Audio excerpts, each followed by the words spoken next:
کہ رسول گرامی اسلام کی خدمت میں ایک یہودی آیا مسلمان ہونے کے لیے، اور وہ مسلمان ہو گیا اسی سال وہ ذہب بصرہ و مالہ و ولدہ، اسی سال اس کی بینائی بھی ختم ہو گئی اور اس کا مال بھی جاتا رہا، مال بھی ضائع ہو گیا، اور اس کے بیٹے کی وفات ہو گئی۔ یہ یہودی جو نیا مسلمان ہوا تھا، مسلمان ہونے کے بعد اسی سال سے یہ 3 حادثات اور واقعات اس کو پیش آتے ہیں۔ یہ شخص جب رسول گرامی اسلام کی خدمت میں آتا ہے، اور حدیث کے جو الفاظ ہیں کہ اس نے اس کو وہ فال بد لیا اور کہا کہ یہ اسلام لانا میرے لیے شوم ہے، میرے لیے شوم ہے۔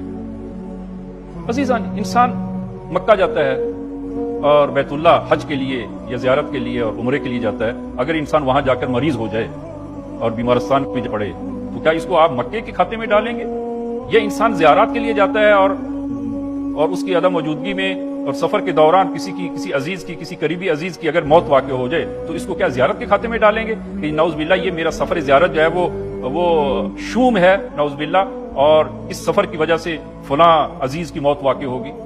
عزیزاً، ایسا نہیں ہے، ایسا نہیں ہے۔ یہ شخص رسول گرامی اسلام کی خدمت میں آتا ہے اور عرض کرتا ہے فجاء الی النبی فتشاءم بالاسلام، اس نے اسلام کو شوم قرار دیا اور کہا یا رسول اللہ کہ جب میں یہودی تھا اس وقت میرے پاس میرا بچہ بھی تھا، میرا مال بھی میرے پاس تھا، اور میری بینائی بھی سالم تھی، اور جو ہی میں اسلام لایا ہوں یہ 3 حادثات مجھے جو ہے وہ پیش آئے ہیں۔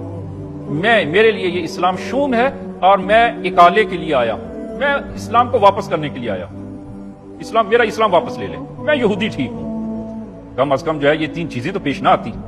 رسول گرامی اسلام نے فرمایا کہ اسلام قابل اکالہ، واپس کرنے کے قابل نہیں ہے۔ اسلام ایک اعتقاد ہے کہ انسان خدا اور رسول ہو اور آخری نبی کا معتقد ہو، ایک عقیدہ ہے۔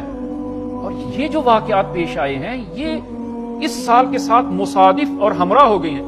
اگر تم مسلمان نہ ہوتے، اگر یہودی ہی رہتے، اور اگر قرار یہ تھا اور خدا کی قضا و قدر یہی تھی کہ تمہارا بچہ فوت ہو جاتا اور مر جاتا، تمہارا مال ضائع ہو جاتا، تمہاری بینائی جاتی رہتی، تو تم اگر یہودی ہی رہتے تب بھی یہ 3 حادثات تمہیں پیش آتے۔ ایسا نہیں ہے کہ اسلام کی وجہ سے تمہیں یہ 3 حادثے پیش آئے ہیں۔